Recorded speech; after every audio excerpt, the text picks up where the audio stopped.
ओम करणी मंगलम जग जननी मंगलम। ओम करणी मंगलम जग जननी मंगलम। ओम करणी मंगलम जग जननी। आदर्श शिक्षण संस्थान जोधपुर की तरफ से ऑनलाइन क्लासेज में आप लोगों का हार्दिक स्वागत व अभिनंदन। हम लोग ऑनलाइन वीडियो के माध्यम से अध्ययन करते हैं। तो आज हम वज्र गुणन विधि का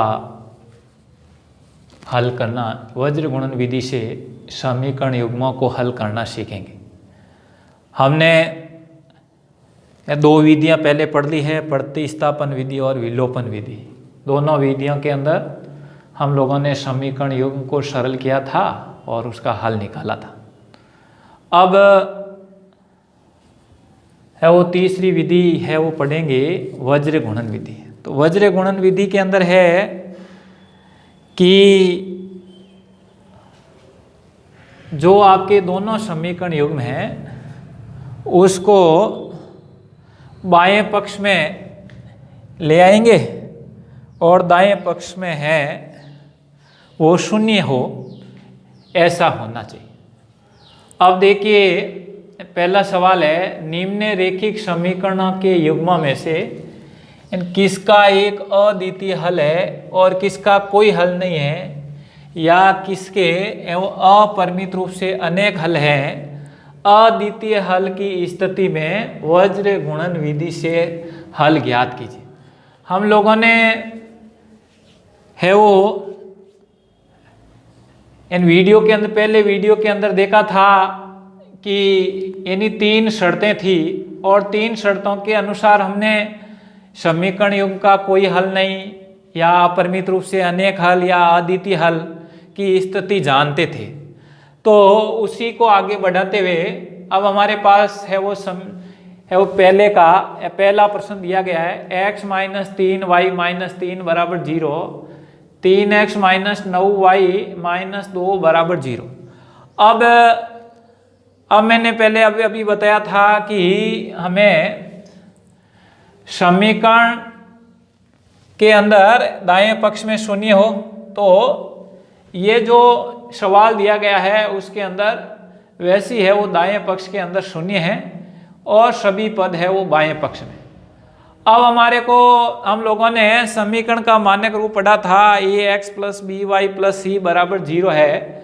इसमें समीकरण युग्म है, इसलिए यह है a1 b1 c1, a2 b2 और c2।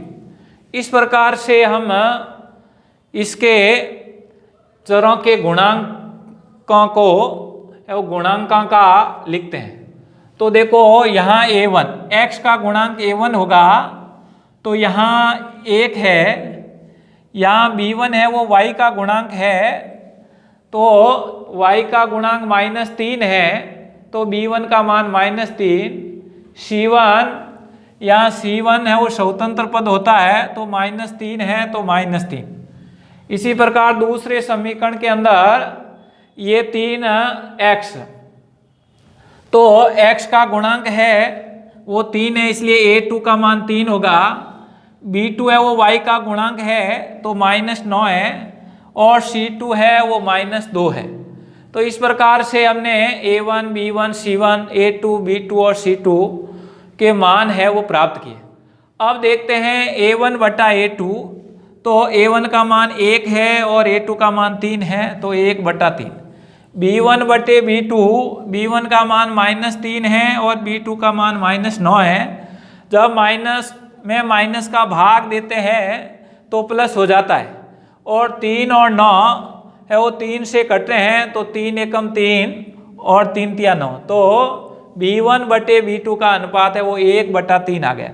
अब c1 बटे c2, तो c1 का मान -3 है और c2 का मान -2 है, तो माइनस माइनस प्लस हो गया, तो 3 बटा 2। अब देखते हैं इस स्थिति के अंदर a1 बटे a2 और b1 बटे b2 का तो अनुपात बराबर है, परंतु C1 बटे C2 का अनुपात है वो बराबर नहीं है। जब ऐसी स्थिति होती है तो इस समीकरण युग्म का कोई हल नहीं होता है।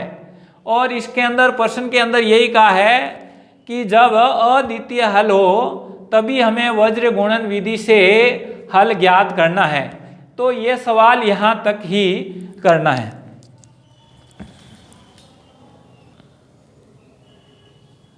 अब देखिए पहले क्वेश्चन है, उसके अंदर हम लोगों का दिया हुआ है समीकरण युग्म 2x + y = 5 और 3x + 2y = 8। अब मैंने बताया वज्र गुणन विधि से करना है तो सभी पदों को बाएं पक्ष में ले जाते हैं और दाएं पक्ष में है वो शून्य रखते हैं।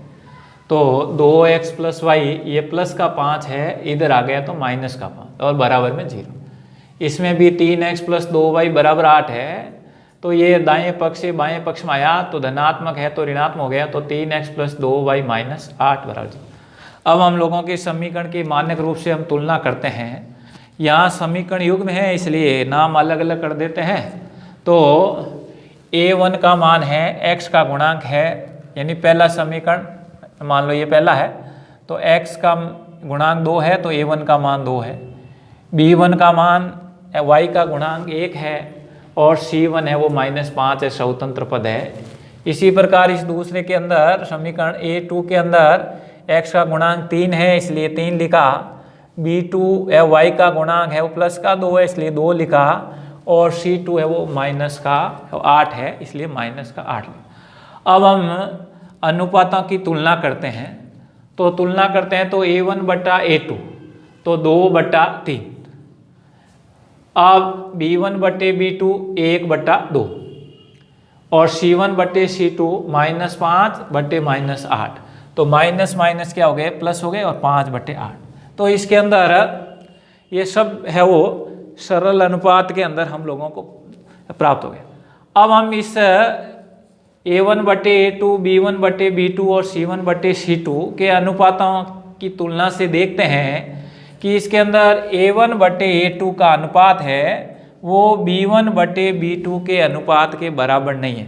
जब हम लोगों ने सीखा है कि जब a1 बटे a2 और b1 बटे b2 का अनुपात बराबर नहीं है तो उस समीकरण का क्या होता है, हम लोगों का है वो अद्वितीय हल होता है। और प्रश्न के अंदर यही कहा है यदि जिसका अद्वितीय हल है उसको वज्र गुणन विधि से है वो सरल करना है। तो वज्र गुणन विधि के अंदर सूत्र है x और ये b1 b2 c1 c2 बराबर y बटा c1 c2 a1 a2 और बराबर 1 बटा a1 a2 और b1 b2। अब देखिए, अब इसके अंदर हम लोगों का ये नहीं लिख करके ये भी लिख सकते हैं कि ये b1 c2 यानी तीर का निशान लगाया है b1 c2 और माइनस b2 c1, इसमें भी ये तीर का निशान है नीचे की तरफ, तो c1 a2 और माइनस c2 a1 और बराबर 1 बटा a1 b2 minus a2 b1।